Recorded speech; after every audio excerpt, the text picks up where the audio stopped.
Welcome into the Speeding in the Pits podcast. We have a great episode ahead of us today. Very special guest, Clon. You excited? Right. Absolutely, brother. Nobody Dude, better. let's do this. So we've got Parker Retzlaff coming on the show. We'll bring him on in just a second. But we're going to talk Homestead, Miami. We had a wild weekend. Kyle Larson proves again why he is just the bread and butter of this sport. He's ridiculous. So almost pulls off the weekend sweep, not the three-peat. Good Lord, the weekend sweep. And we're also going to look ahead to Martinsville, talk about some headlines, possibly the ugliest throwback that I've ever seen in my entire life. But we'll touch on that as well here in a little bit. So without further ado, we will bring in Parker Retzlaff now. All right. What's up, Parker? How we doing, buddy? I'm doing good. How are you guys? We are great. How are you doing, Clon? You doing good? Oh, yeah, man. Yeah, I've been fired up with this. Maybe added a little bit too much caffeine to the regimen today, but we're fired up. Perfect. Well, Parker, to get kicked off, the NASCAR season is now fully underway. We're kind of starting out here. How's the season gone so far, and what are you looking ahead to here in the coming weeks? Yeah, I mean, the season has started out normal Daytona. It's kind of just a 50-50 chance on if you make it or not. And we were in the group of that didn't make it. So, it's not the best way to start the season. But we went to Atlanta, showed a lot of speed, and it was very, good. And I spun on the last lap there with some pushes and a flat left for tires. So, this week and then just going to Coda, missing the race, and I know we'll probably talk about that later, but it started really, kind of downhill, and now it's kind of gone uphill. We're kind of working every week to try and be better and work on all of our little mistakes we have, even inside the team, or I'm making, or all that stuff, and it's been going kind of upward right now. Yeah, absolutely. And Parker, you just kind of hit on a little bit, and for those listening, a little bit of your background. This is your third full-time year here in the Xfinity Series, but it is a new team for you here in 2025. What is that transition like for those that don't know? Coming into a new team, like you said, things are just you're kind of still getting up and you're getting your wings to start the season, so to speak. How are things gone? Would you, in your perspective, and how do you? Is it what you envisioned? I guess with the new team this year. Yeah, I mean, I definitely like the last 2 years being at the same place and kind of knowing how everything goes and how they run stuff and all that stuff. And just going to a new place is kind of there's a little bit of a change with just experiencing how different teams do stuff and meeting a whole group of people that are now gonna be the people that you travel with for 33 weeks a year and see every day at the shop. It's kind of a big change but it was something that I needed in my life and I was very excited to make the change and I feel like it could have gone better. We've shown a lot of speed, and I think that we can do more than we've showed so far already. And I think we have a good team, but we just got to keep working forward. And my team is kind of young, other than my crew chief who has some experience. The rest of us are kind of still kind of new to the sport or racing and the NASCAR stuff. So it's been a work in progress, but I think that we're moving forward. Absolutely, Parker. And a big thing that I wanted to touch on here in this interview was, first off, to let you know, Klon already knows this. I hate the manufacturer debate. Everything that comes with it, I think it's so dumb. And your situation at Daytona last year, I wanted to commend you because you had the opportunity in that car to go out and get the win. Yes, I understand that there was a lot of pushback with going behind the Ford, but if you just want to kind of talk about your decision process with that and everything and why you wanted to go get your team the win. Yeah, I mean, I think that it's not just my team. I think it's everyone who supports me, even from the Xfinity side and people who do that stuff, and then do the one-off Cup race with Funkaway and now Visual Pack supporting all my racing. Like, that was basically their first ever Cup race that they've done or supported anybody in. So I want to do the best I can for everybody that supports me. Yeah, everyone will have their different opinion. Was it the right decision? Was it the wrong decision? I don't know in this moment that I would have made a different decision if I could redo it right now. So I don't know. There's some people who still, have some sour taste about me because of it, or some people who respect me more because of it now. But I don't think that I would have changed anything. There was a lot of, people speculated a lot of what was happening with me. There was, some stuff that happened, but it wasn't as bad as I think everyone made it seem like it was. Well, it absolutely wasn't, and it was 100% the right decision to go and try and get your team to win. 100%, in my opinion. And now to touch on something else, you had the situation at Coda earlier this year where you didn't get to qualify and race in the show there on Saturday. And just kind of, if you want to touch on that and, being a young driver and everything, how do you learn from those lessons and take that forward to the next track next week? Yeah, I mean, I think that we talked about it a little bit before we started.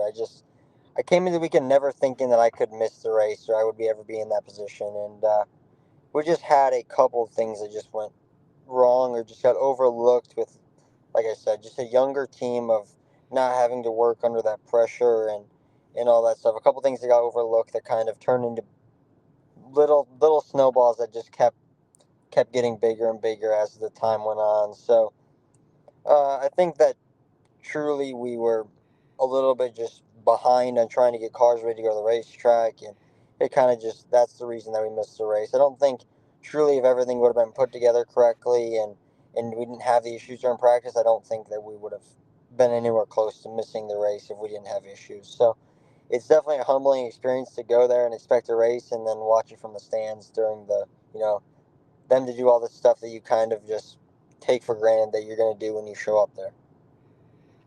Yeah, definitely. And we kind of talked about this too already, Parker, but you are young, man. I mean, you're what, 21 at this point, like third year in Xfinity already. That's pretty impressive, actually. It's something you should be proud of. But being so young and your career kind of skyrocketing the way it has in the Xfinity series, are there things, personally, like that you look at every day or week to week, that individual things you're trying to improve on, depending on the track or wherever it is, whether it's qualifying, practice, anything like that? This NASCAR stuff is different than a lot of local places. So what exactly are you focusing on every week, I guess, to improve on? Yeah, I mean, I think that when I started the first year, it was kind of just trying to figure out racetracks and stuff.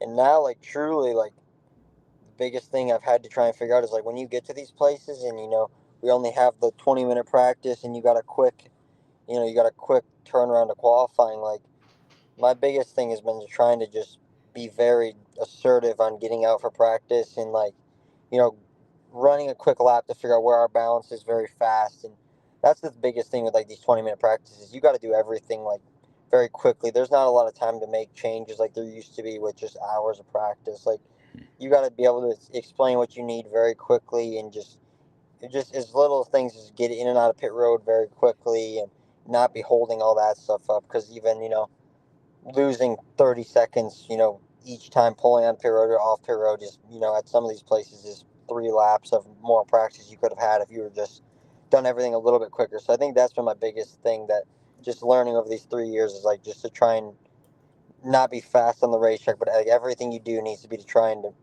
maximize time to just you know give yourself all the time you can to practice and work on getting better. Definitely. And to kind of piggyback off of that too, I guess you made a good point there. A lot of people that listen to this, they're a little bit newer to the sport, but they know modern tools for drivers, like your iRacing, your simulator stuff. You mentioned the short practice time. Is that something you wish you had more real on track time on a given weekend, or do you find iRacing or sim time to be super valuable or even comparable in that sense?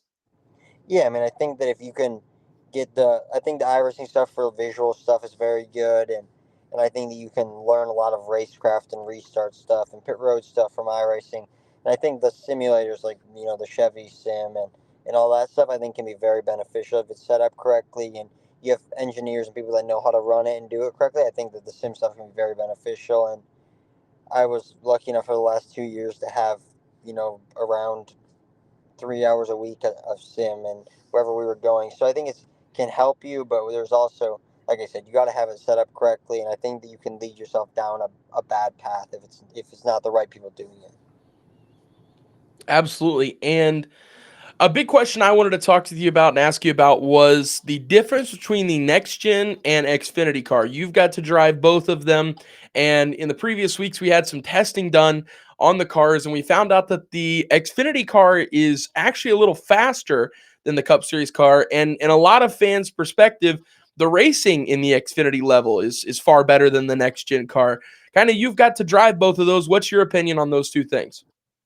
Yeah, I mean, I think that just the next gen to me, like really the only, I would say, like I did the 66 race, and it was a very good learning lesson for me, and they just subtle like differences between them, and just I like, to me the next gen car just feels very just stiff. The whole thing feels very stiff and doesn't really move. Like I feel like the Xfinity car is very skewed out at a lot of places we go, and just kind of sideways with, that kind of stuff. And I feel like the next gen's not like that at all. So I think that's the biggest difference. And then just the biggest difference I know when realized when I drove the next gen car was just like how much cooler or like temperature cooler the car was than the Xfinity cars. I feel like the Really? Xfinity car was just way hotter than the next gen car, which might have just been me, but that was just my experience of it. That's a really interesting perspective. I did not know that at all. Okay, so moving on here to some of our closeout questions we've got for you. We ask every single person who comes on the show 2 questions at the very end of the interview. Okay. Number 1, who is your childhood favorite driver, the guy that got you inspired into racing and got you into this? Number 1. And number 2, you guys do a ton of traveling, whether if it's across the country, across states, anything like that. What is the gas station stop for Parker Retzlaff? So I've really come to like Buc-ee's. I know it's just Fair enough. kind of basic, but it's Absolutely. very big. It's everything.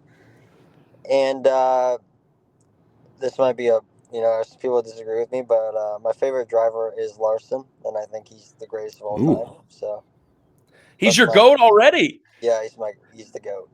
I gotta say, enough. I mean, this weekend he was crazy. Then I guess I'll ask this to go a little step further. What was it like to share the track with him this weekend as he tried the weekend sweep and came so close? One restart. Yeah, One restart. He was in my group in practice, and like lap 4 of practice, he passed me on the wall. Like he was the first car that got to the wall in practice, and he passed me so fast. And I tried to go up there, and I scraped the wall right behind him. And I'm done. There's enough. There's nobody that goes to Homestead and does it like he does. No, absolutely. Well, then that too. What is that like, ripping the wall like that? Yeah, I mean, I think you have to get that air bubble. And I think that's why he's the best at it. Like, I know that, early in his career, he already was trying it. And I think that the problem is that you can just bite yourself so hard going up there and trying to do it. But once he got, very good at it, it's just hard to compete with somebody like that at a place like that. Absolutely. Well, thank you, Parker, for joining us. We really, really appreciate it.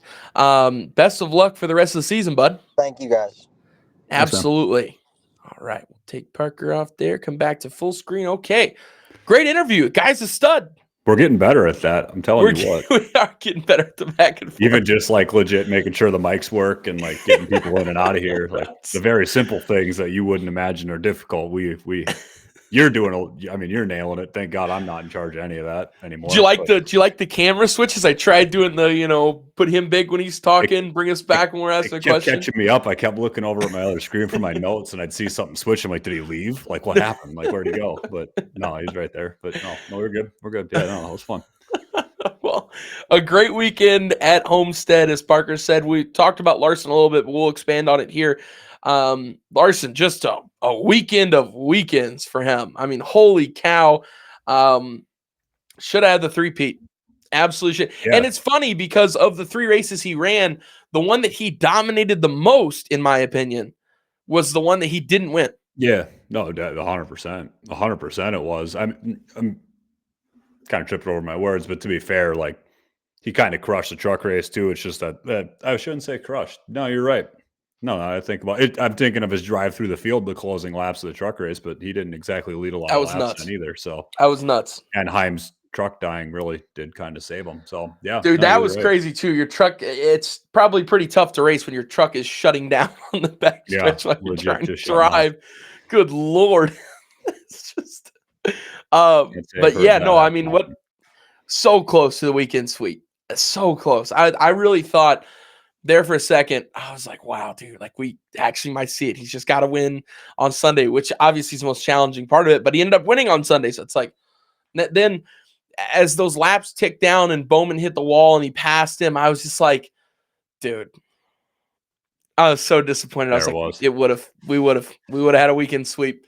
First one since KB, but he's running all three at Bristol, so there's another shot of it. I guess I'll ask you, do you think that we will see a weekend sweep from Kyle Larson? It might be a dumb question. I think we will.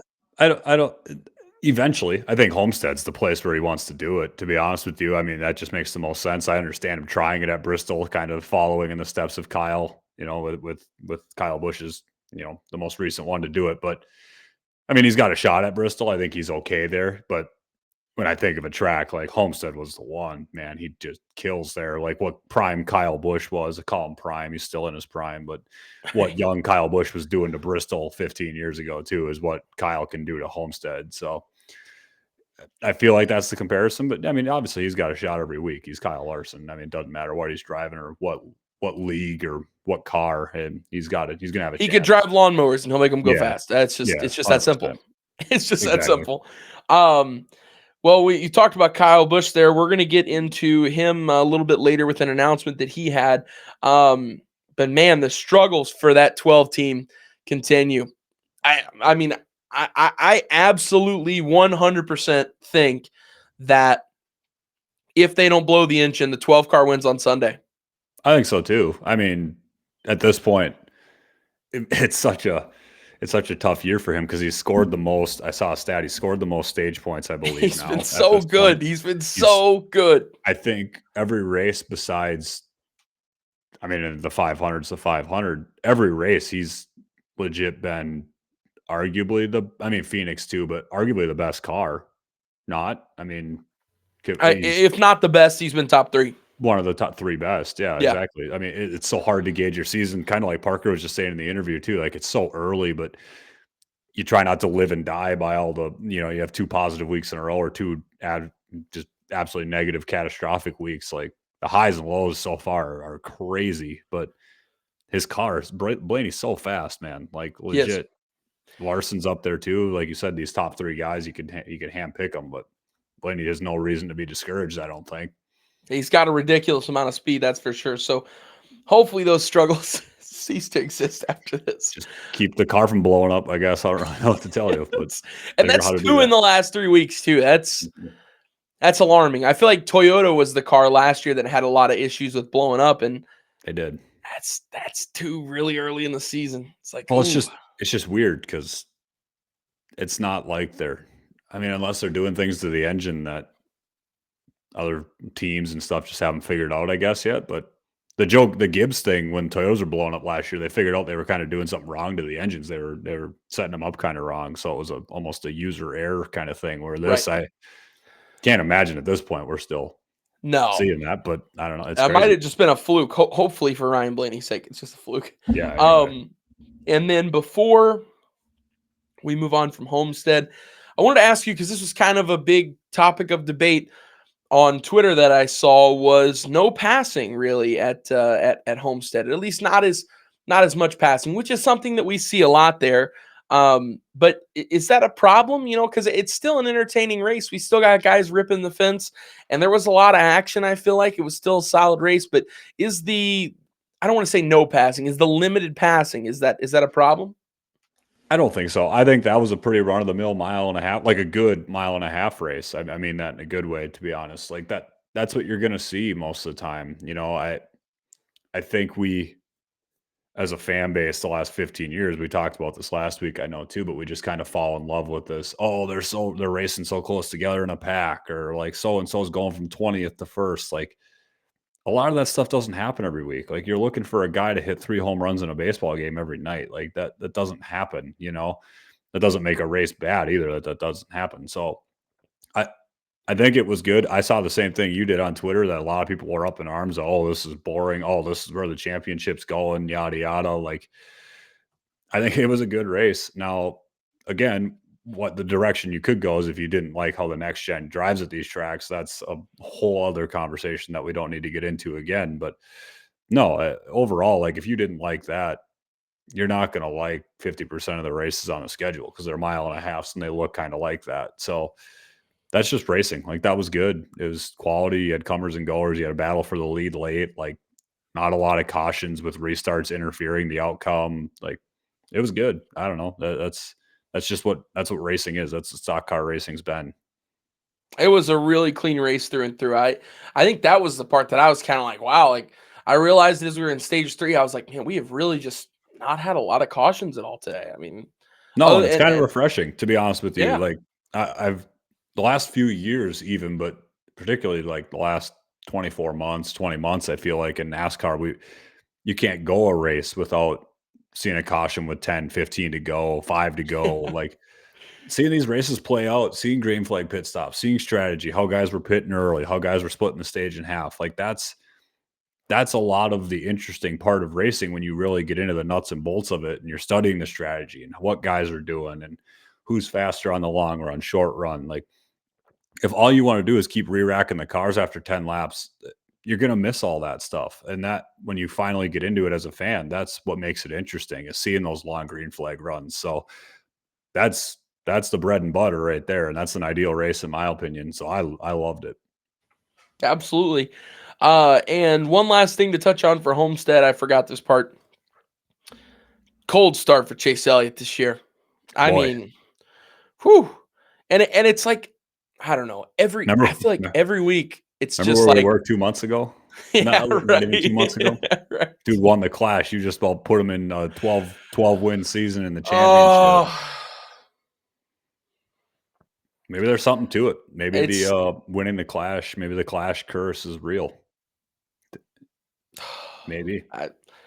It just started on such a high note. I mean, it's just like I'm the highest of high notes. I'm just like, wow. Like, and it was a race that we hadn't seen in a long time. Like, it had been a long time since we saw Chase dominate a race start to finish. So I'm like, whoa. So he's got it. He's got the next gen car figured out. So to expand on that, is that the problem? Is he doesn't have the next gen car figured out, and we just went to a track where nobody had been before, and that was a little bit of an advantage, or not necessarily an advantage, but just kind of set the playing field at zero, and now we're at tracks that everybody's been to a bunch of times, and water's finding its level. I don't want to think that. I don't want to either, but it's starting to become more real every week. I mean, he's still finishing consistently. I'm just tired of every week going, okay, that's fine. Let's just get back to the top 10. Let's just get a top 10 finish. I know. I'm so tired of saying that when there's 80 laps left. Like, okay, just climb up, get a top 10. We'll get out of here with a top 10. Chase Elliott is one of the best drivers of our sport. I believe that through and through. He should be contending for wins week in and week out. He should be up there with the guys like Ryan Blaney. He should be up there with the guys like Kyle Larson contending for wins, and these mistakes just keep piling up. And I don't know, the Sunday situation was weird. Did you see that? Like the in-car audio? Yeah, like with he basically, everybody checked up, so he was going to ram into the guy in front of him, so he whips out to avoid. You like how you like the whip out? Yeah, just like he did. Same thing. Right. And so he slows down, gets back in line. There was no advantage. He gets right back behind the car in front of him, and then they still penalize him. I don't know. I'm just a salty Chase Elliott fan, I think. Well, to your point, like, I'm not going to sit here and say we need to rewrite the rule book. I've done that enough times this year already, but it is kind of an odd rule because it is. You're going down pit road. I understand that, like, if you're pulling out of line, so to speak, you're going to have an advantage of being side by side with somebody. And I think that's what they're looking at, is like, literally, if that car is making any sort of progression past the other, it's illegal. And I get that, but at the same time, like, he was avoiding running somebody over. Then the conversation starts of, should guys be cheating up like that coming down pit road and trying to get bumper to bumper? Well, my answer to that is you'd never be able to police against that. You know, like, what is creeping up, like what's not, and how do you determine that advantage? And well, and as long as you're outside of the yellow line, there is no speed limit at that point in the track. Right. Yeah. I mean, literally. So you just can't police that under pit road. Sure. Because, they have something else I found out. They don't actually have radars on pit road. Did you know that? It's timing. Yeah, it's all timed. I guess I'm stupid. I had no clue that it was timed each mark. And I'm like, Oh yeah. That's actually It's legit pretty just smart. how it's legit as fast as you get from point A to point B in between. So Yeah. every race, for those that don't know, like pit road is yada yada, whatever, how long. There's like 13 sections or 10 or however many every week, and you get timed in between each section. So if you go too And you must fast be in under this one, time.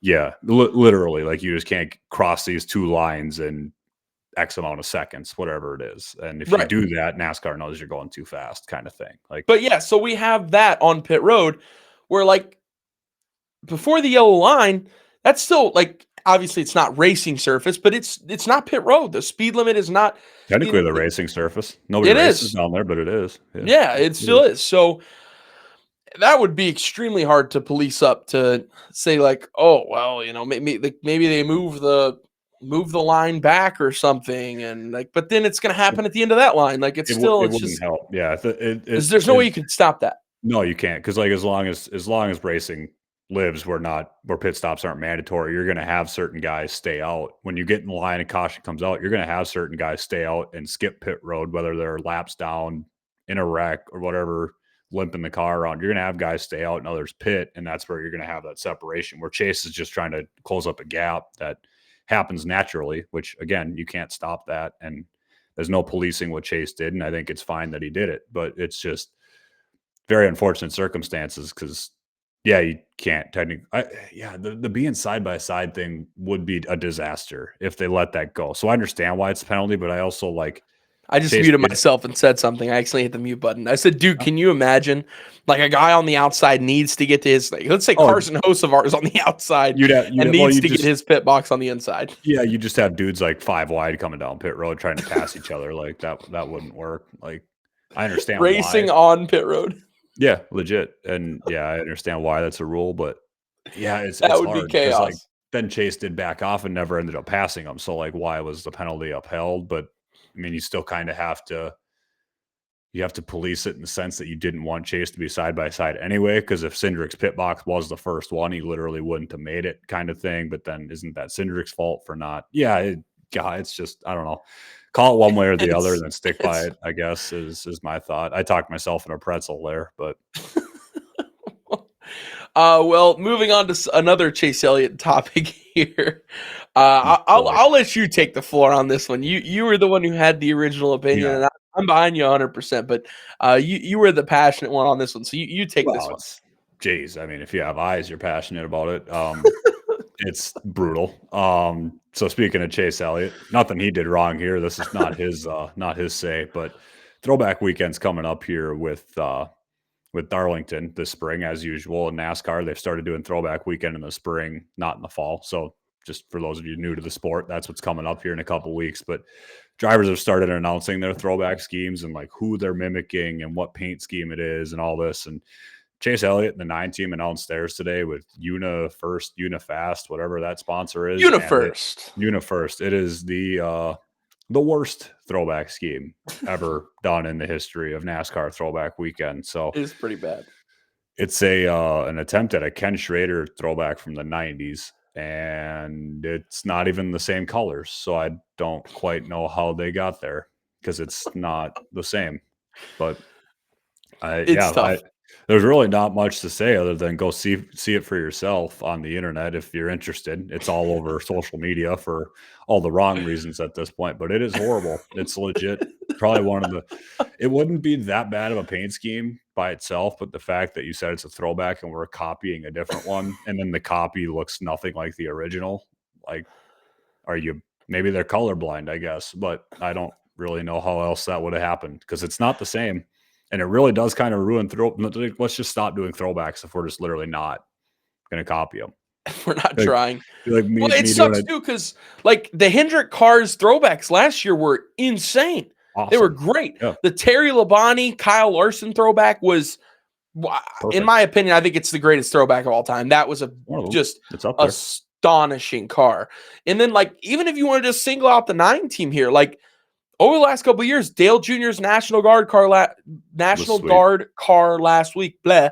And then the year before that was the throwback to his dad, correct? Was that the year before or was that 2 years before? I think that was 2 years ago. Yep. So, I mean, like... Well, yeah, 2023. Yep. So, like, we've had great throwbacks here, guys. I don't know that one. Sometimes even the Literally best hitters strike out. And this unfortunately was a strikeout. It was a bad one. It's the equivalent of saying somebody's going to run a Tony Stewart scheme from the Home Depot years, bright orange, and they just come out with a blue car and be like, yeah, that's just not like, it's wrong. If you go look at the colors are wrong. They're in the wrong spots. Like, they might have the color wheel right for the scheme, but it's not right. Like, look at the picture. There's It's pictures tough. of these cars. You don't have to guess what they look like. Like, you can look. It's horrible. It's rough. It He definitely should is. honestly lose 10 spots on that race weekend just for how bad his car looks. I'm not going to lie. I love Chase, but that thing is horrible. I think he'd say it. What do you think when he saw it? You think he's just like, what the hell is this? Probably very quietly, yes, but like Chase is a guy that probably didn't raise too much hell about it. But yeah, that's there's no way you can look at that and be like, well, that's the same thing. Like, he obviously looked at it and was like, wow, they don't care. Whatever they're called does not care about Throwback Weekend, and it shows. Yeah, it's rough. And yesterday, so we're recording this on Tuesday. Yesterday, Monday, Kyle Busch had an announcement, and it had me in shambles. Guys, ladies and gentlemen listening, this guy was terrified that like Kyle Busch wasn't going to race even this coming weekend. Like, he was just hanging it up. Crazy. I was terrified, dude. I was so scared that it was just going to be because he did 1851. I'm like, oh my God, he drove the 51 truck. He's 18. Obviously, he doesn't drive 18 anymore, but that's Kyle Busch. I'm like, dude, is he really announcing retirement right now? Like, is he going to hang it up after this year? So I'm sitting here and I'm just terrified out of my mind. And I text Clon and I'm like, dude, is it happening today? Is it? He's like, no chance. I'm like, dude, I really hope you're right. I really hope you're right. No. I literally texted you exactly what the announcement was. Told you. You did. And that's what it ended up being. He and Brexton are going to run a race together, which now the race will be on dirt. So this now makes more sense as to why he ran in the Chili Bowl to kind of get this process started of him racing some dirt races. So, and you got to see him at the pit at the Chili Bowl. Yeah, got to have a nice conversation with him. Yeah, definitely. I don't know if we talked about that on here. Waiting to take a pee, hanging out with Kyle Busch. It's everybody says your best conversations happen with your heroes in the line for the bathroom. I've always thought that. So that was our goal, was to meet them there, and we got them. But no, I think we talked about that on here before too. But no, that was awesome. Like, it was a very cool way to get to see behind the curtain a little bit. But no, you can just tell, like, from that weekend at the Chili Bowl too, like, he definitely wants to get into it more. I think winning the Chili Bowl is an end goal for him. I think it's a fun crossover for him and a fun excuse to do it, that he gets to race with Brexton now too. So it's kind of a win-win. But no, you could tell from the last couple of years, this race is at Millbridge, I think, where they're going to be doing this. Yep. But yeah, it's where he's been kind of messing around with it anyway to kind of get ready for the Chili Bowl. So could tell it was kind of coming. The time, like the 1851 thing, that made it even more clear. I thought there was a chance he might be starting KBM back up in late models or something. That's what I was hoping for. But that would have been cool. We'll take the race with Brexton. That's cool too. I'm sure that's very awesome for him and getting to do that with his son. Well, major sigh of relief from my part. I was getting scared. I was getting real. Folks. I was in shambles. And Julio Jones retired yesterday too. So I'm like, Julio Jones was still playing. That's a fair point. That's a fair point. He officially called his retirement, but he retired 2 years ago. I don't think it made a difference. I don't think he's played. I don't think he's played in 2 years. I don't think he's played. I'm looking. When's the last time Julio Jones played? Last year, he was on the Titans, right? Now I'm confused. See, now I think that was 2 years ago. But look it up, because now I'm scared about that too. But I thought in one day's time, we were going to lose Julio Jones from football, which kind of already been developing. But anyways, I was already kind of like, Jones had 11 catches for the Eagles in 2023. That's right. He played for the E. That's right. It was the Eagles. He was on the Titans in 2021, dude. So your brain thought he retired 4 years ago. It's 2025. Like, and I love Julio Jones. One of the best wide receivers of all time. There's no doubt.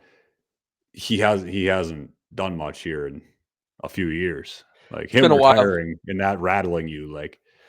Well, it's just like, I don't know. It's one of the guys of my childhood, like I grew up He watching hasn't been Julio on your Jones. television in 2 years. That's fair. That's fair. That's fair. Well, I thought that Kyle Busch wasn't going to be on my television anymore, and that would have really shook me to my core there, I Clon. would have been very shocked because I had at no point expected him to. But I mean, hey, I appreciate that you were concerned. I think he does too, probably. Right. Well, looking ahead here to Martinsville, we will be on the short, Jesus Christ. We'll be on the soft tire rather than having option tires heading to Martinsville. Thank God. Thank God, I love it. I was going to ask initial reaction, but we already got the initial reaction. Are you excited to have this soft tire back, Clon? Big spoiler here. I'm excited the soft tire's back. Yes, I'm glad it's the only tire too that we're not sitting here playing games with rubber anymore. I'm a little concerned now that we bring this up. I kind of forgot about this over the weekend, but speaking of the devil, Kyle Busch was asked, I believe, in the last week or so, kind of thoughts on the next gen, things like that. And I didn't take a lot away from it other than the fact that he said that the next gen car hasn't gotten any better at short tracks. So we're going into Martinsville. Thank God for the tire again, because that's all it's going to help. But it better help at the same time because, like Kyle said, it's our only hope. I had my hopes up that whatever they learned at the end of last year in testing on the short tracks, they would implement here in 2025. Obviously, Kyle Busch doesn't think it's going to move the needle. And the air jacks will, Clon. They don't even move the cars with the air jacks, so that's not going to work either. I'm a little concerned about that because I love Martinsville, and it's historically a foundational piece for NASCAR. You wouldn't have NASCAR if you didn't have Martinsville, basically. So I really love the track and the history, and I hope the racing gets better. I think there's a chance it can, but I've also heard from other media members and drivers in the sport that Goodyear is officially down to its last life. Like, this is the softest tire it can possibly manufacture in the NASCAR world.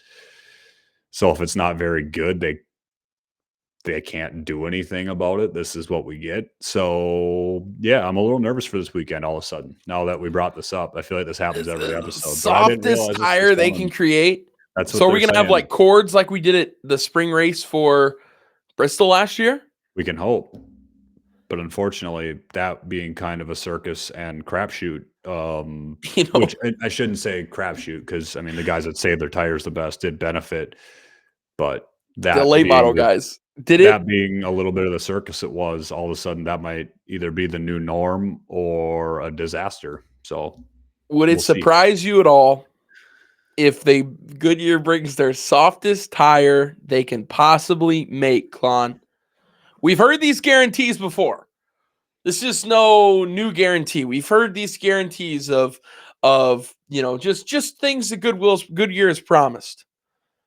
Would you even be surprised at all if we get out there on the track and there's no tire fall off and it's not soft at all? There's not necessarily, but I wouldn't necessarily blame Goodyear off the bat because there's so many weird things that happen with temperature now. Like, they're finding because of the Bristol race last year and how cold it might have been that was a one-off, and it obviously didn't fall off like that during the fall race. So I don't know what the weather's going to be like in Martinsville yet this weekend, but there's so many little factors now that they're still learning, I guess is how I'd put it. I don't know. I hate that it's exactly what everybody said was going to happen last year when we kept complaining like, oh, Goodyear's just got to keep bringing a softer tire. Got to keep bringing a softer tire. It's going to save the car. It's going to fix everything. And now here we are with literally the softest tire, and we're going to be looking around like Goodyear claims this is as soft as we can go, buddy. It doesn't get any better apparently. So now what are you going to change? Because we pushed this tire narrative down the road for a year and it didn't fix anything. So Goodyear says we can't get any softer. Pause. Yeah. That was good catch. But no, I actually think that, to give credit, I think that was Door Bumper Clear said that last week on their episode, that this is as good as it gets. So let's hope. But there's a chance. We've thrown the kitchen sink at it. It might not be it. It might not be it. And I can already hear my brother, bless his heart, because he hates short track racing now, because really his taste of it is the next gen car, which is which is unfortunate. It's genuinely unfortunate, because there was a time way back when I remember there being some incredible. I would look forward to the short track races, like, oh goody, we got a banger. Yeah, we got a banger this weekend, and now it's like, especially for the new fans, Martinsville is one of the most dreaded racetracks on the schedule by everybody, and it sucks. And that's so unfortunate. That's so unbelievably unfortunate.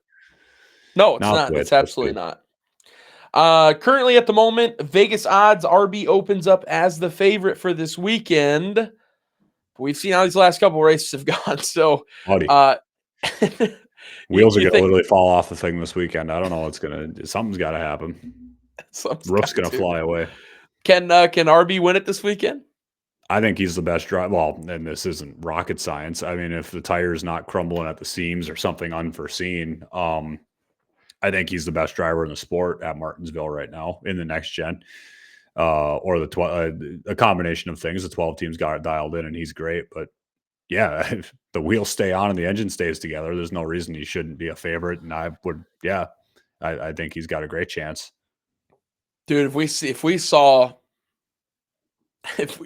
a third blown engine in 4 weeks, Nikki would be in shambles.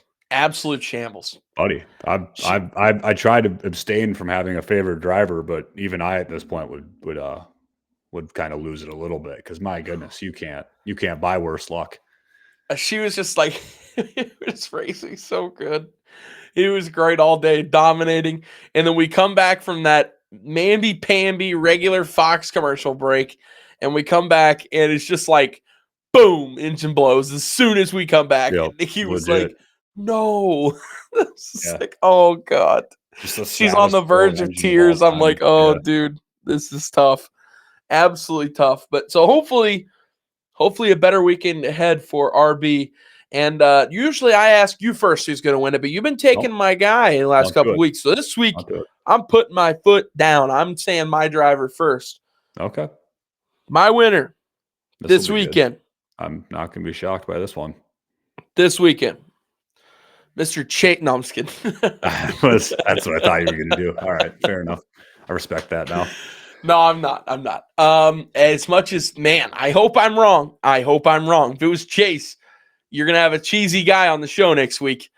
I hope Chase is super competitive, by the way, for the record. I hope absolutely. This is a good place for him to kind of find something, I feel like. But for sure. And he's ran really well here the last several times. I mean, literally Ryan came through and stole the playoff spot from him the previous year. And then in the spring race, they had the three Hendrick cars all finished 1, 2, 3, and he was 3. So, he runs really well here.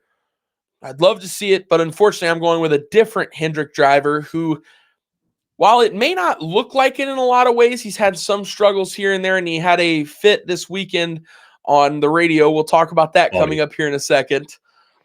William Byron currently in statistics ranks number 1 in defense, number 1 in speed, and number 1 in points. And that is for a reason. Now, he's 8th in passing, but that's because he's running at the front. He has nobody to pass. The 24 car is great here. They've had a lot of success. Give me Willie B in the 24 this weekend. It's a good pick. Yeah, no, I like that. I think he's one of those guys, like you kind of mentioned too, but quietly just been having a really good year. And I mean, obviously not that quietly, won the Daytona 500, but yeah, I just think kind of knocking on the door, breaking out again. It's been a little quiet on all of Hendrick's front, but yeah, they'll get it rolling here for sure. I guess it is my turn to pick, and I'm not used to going second. A lot of ums. I'm gonna go Denny Hamlin. I think. Oh, that would be cool. I think it's time for the old man to get back in it, and I think Martinsville's a good place for him. I do think there's a string of tracks here. You go to Darlington next weekend. I was just looking at it, Bristol, and then yeah. This is a good run. You go Martinsville, Darlington, Bristol, and then Talladega. Like kind of a crapshoot there. / Denny would be good, but yeah, over the next 4 weeks, I think you're going to see a rise out of Denny. But I think it starts this week. I love it. I love it. That would be a great win for the 11 team. Before we move on here to the dice roll, you had another thing you wanted to bring up that I'm so sorry I totally missed in the headlines. I said I'd text No, it below on the rundown and I would remember, but guess what? I no, didn't. reverse Uh, segue. yeah, But we'll reverse back to the headlines here real quick. William Byron had an interesting situation this weekend that you wanted to bring up. yeah, I guess you'd have to be pretty either a pretty big William Byron fan and watching it live on Max's in-car camera or listening to it, or you got to be pretty deep in the NASCAR Twitter and find this clip. But Willie B was chasing down the leaders, or chasing the lead, I guess, and in contention to win it late on Sunday, but was mad at two Chevys racing each other for a 30-second. I think it was SVG and boy, I'm gonna hate Kyle that I don't Busch. remember. Kyle Busch, yep. So they're racing on the same lap for I think 30th or 29th or 31st, whatever it was. You're in the back. Way back. And Willie B's pissed that they weren't getting out. It was literally like one turn or two turns, but he's pissed they won't get out of the way for him to go chase the leaders. And while, yeah, that happens every once in a while, like these guys get paid for finishes as well. And so I really hate the idea that we're living and why I'm specifically mad is William at the end of the clip on the radio. I don't know if it was him or his crew chief, but brought up that they're Chevys specifically and that they should move over for a fellow Chevy.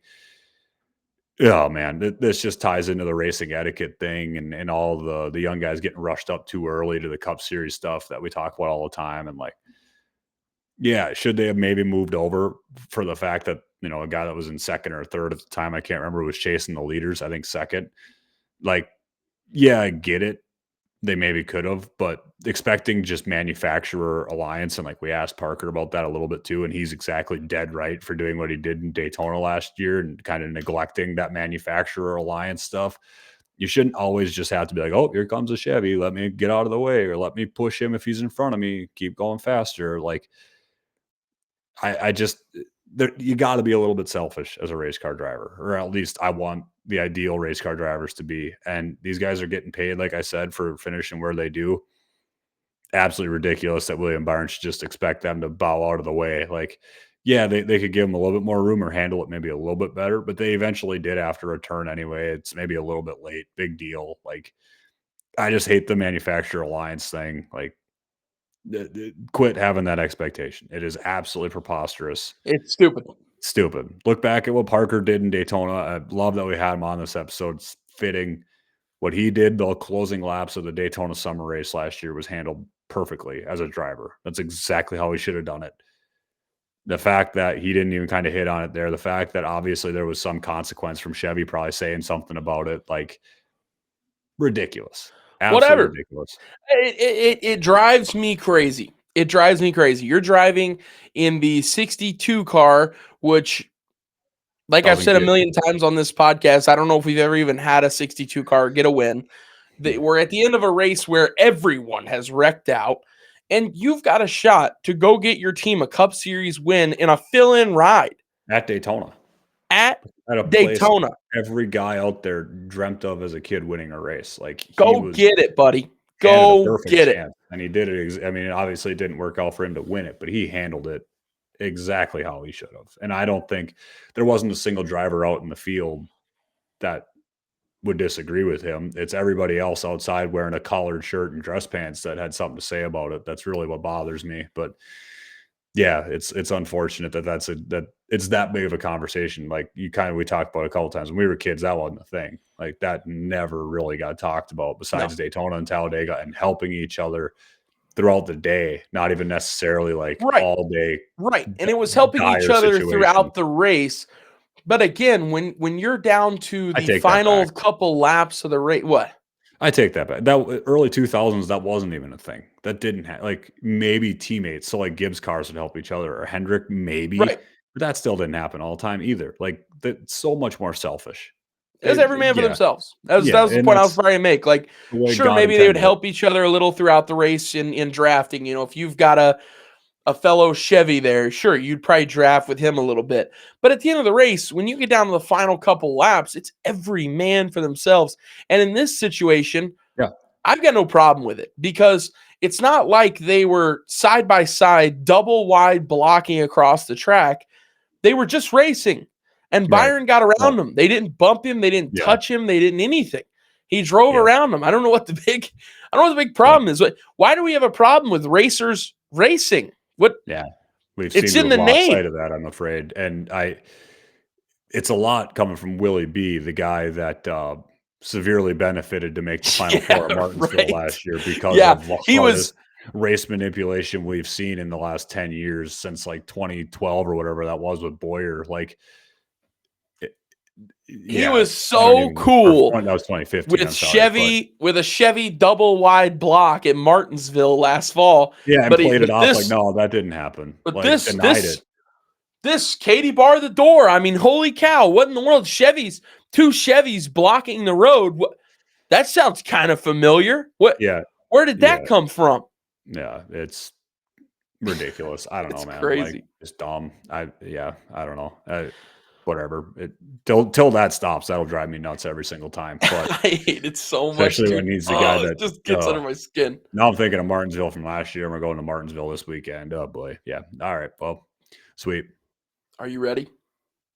Yeah, I am ready for that. Let's get off this topic. It is that time again. What is your number, sir? 1. No, there's no shot. 5. You got one more. You got one more. Want to guess 5 anyway. 4. That sounded like a horrible roll. It was bad. Unfortunately, it was a 1. You should have done that last time. But it landed kind of sideways. So we're just going to re-go again here.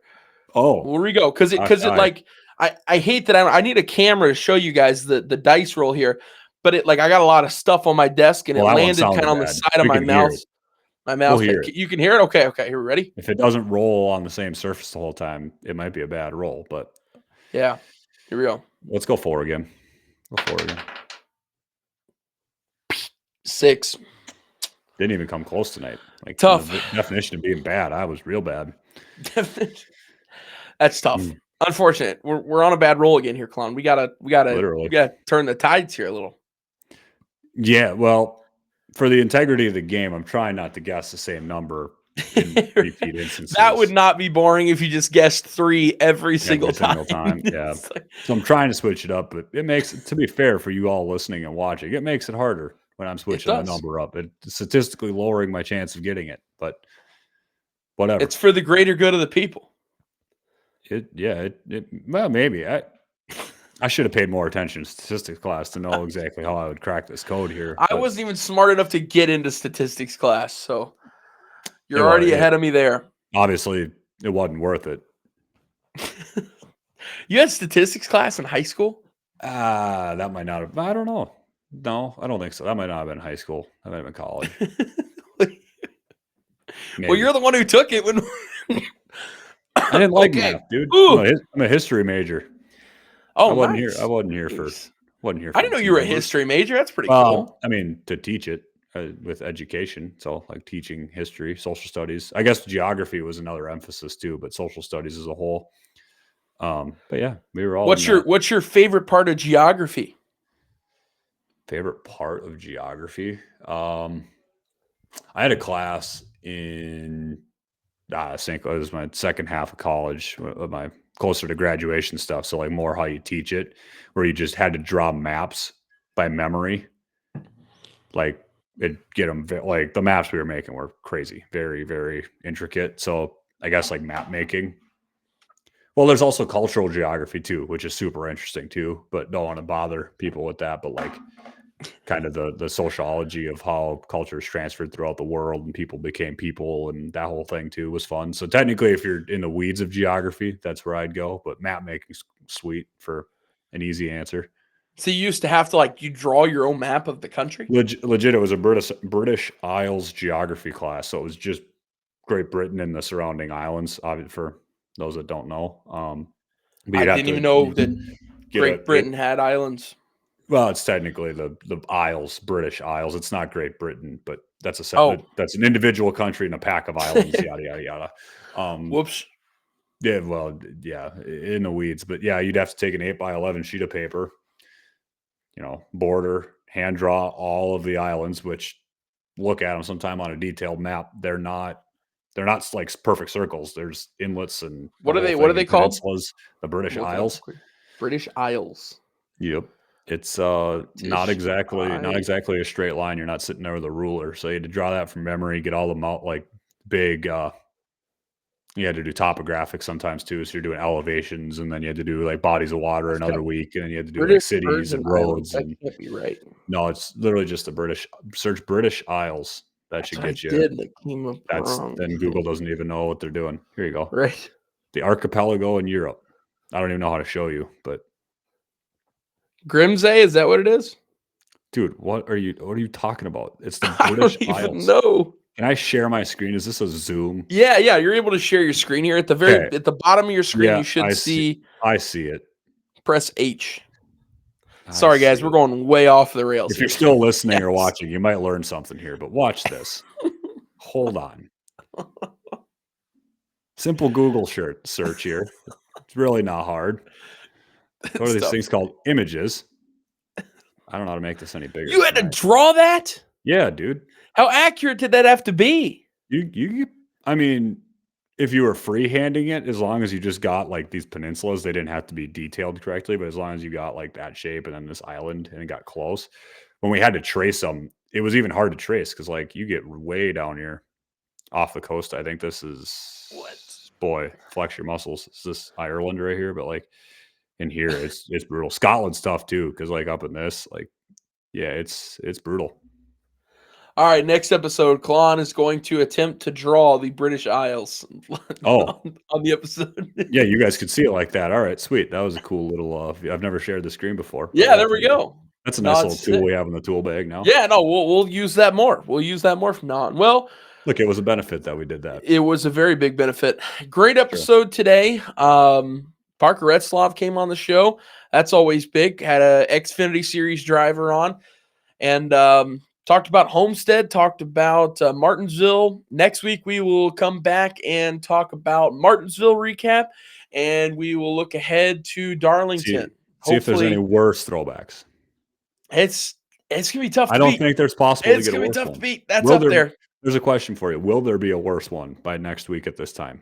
You get 7 days. Yeah, I'll give you even longer if it happens after that. Will there be a better one this year? Or a worse one this year? No, it's I don't think it's possible. I'm with you. I don't think it's possible. And if it is, I might not even watch. Might turn the TV off. We'll talk about it next week if that's the case. All right. Peace out. Thank you guys for joining as always. Tell your grandma about us, and we will, well, as always, we'll see you next time on the Speeding in the Pits podcast.